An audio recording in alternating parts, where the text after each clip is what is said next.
So Bob Costas joining us in studio.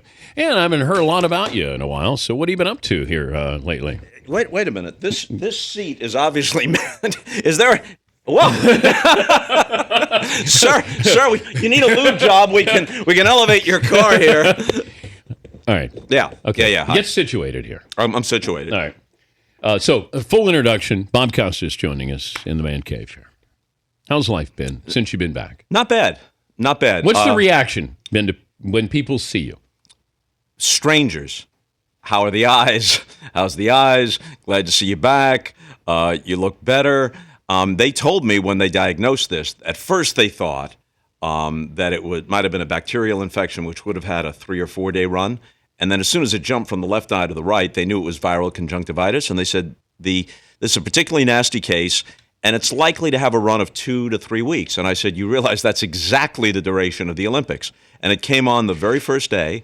And by the time I got on the plane, the day after the Olympics ended, it was probably 90% gone. It's still a little blurry, a little sensitive to light, which is why I'm still wearing glasses. Okay. My family they thought that it was the water in Russia, that somehow... what created this? They don't know. I could have touched something when putting in a contact lens.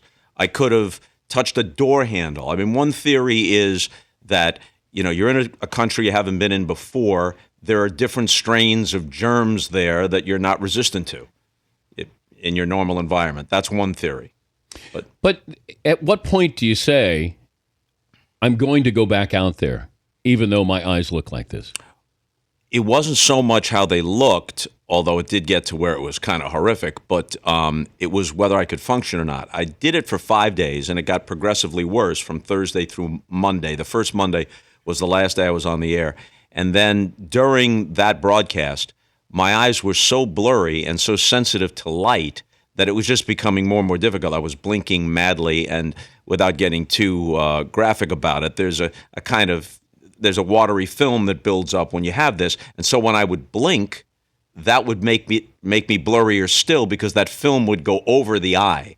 So I was just kind of muddling my way through, and I realized that this wasn't worth it for a while. So I thought maybe I could get back in a day or two, but it took 4 or 5 days before the light sensitivity went away. I couldn't go out into the sunlight, or you flip on the light in the bathroom or something and almost recoil as if gigantic neon lights were in your face. So it was when that receded that I went back. When did you start to laugh at yourself? Like from day one. Okay. The very first night, on Thursday night, there was competition before the opening ceremony on Friday. And I knew I had to acknowledge it because people were already apparently talking about it because I had been on the Today Show and my left eye was just about a slit. It hadn't jumped to the right eye yet. So you had to acknowledge it. And you know as well as I, if you went on the air tomorrow and recited the Gettysburg Address from memory, but you were wearing a bow tie, all the talk would be about the bow tie. Or if you went to glasses. So you have to acknowledge it, but you try to kiss it off as quickly as possible. So I acknowledged it right off the top. I think I said something like, I'm going all Peabody and Sherman on you, which people of our generation would get anyway, but I thought it would work in this case because there's a Peabody and Sherman movie out, and the ads for it ran throughout the commercial throughout the Olympics. And then I think the second night, as soon as I walked into the studio, which was a beautiful studio, but it did look a little bit like Superman's Fortress of Solitude. So the second night I said, I'm in the Fortress of Solitude, so I might as well borrow Clark Kent's glasses. And that, just some way to acknowledge it but not make a big deal out of it. And then after that, you just let things take their course. You do the best you can. Who made the call for you to sit out? I did.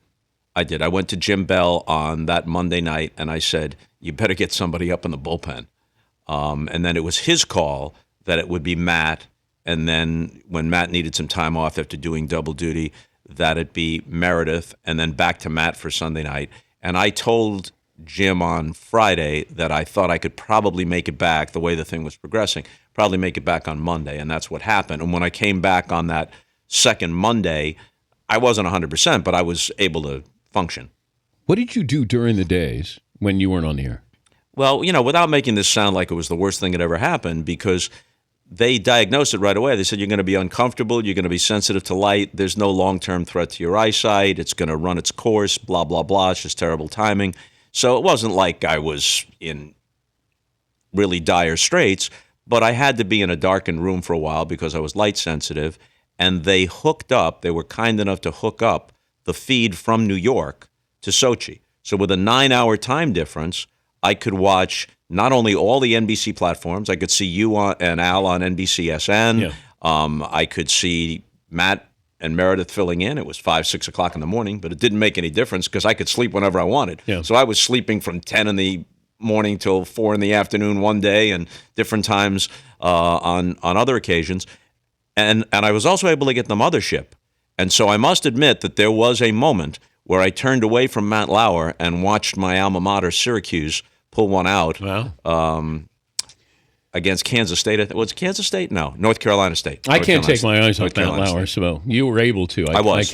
I can't do that. I briefly turned away. Yeah, you did. And people wanted to know, here's the number one question I got from my guys. Yeah. With Costas out, are you moving into the chair? Mm-hmm. And then I had to break the news to him. I said, no, Lauer. Yeah. And then Meredith Vieira. Yeah. And then and after that, it was going to be Willard Scott, oddly enough. I didn't know where we were going. Yeah. It was going to be Chris Hansen to catch a predator, I think, after them. But they did say, do you realize Bob with pink eye has got the sports Emmy now, unless I save Putin from drowning. But saving Putin from drowning would lose you a lot of votes. Hmm. How about letting him drown might help you. Okay. See, I didn't.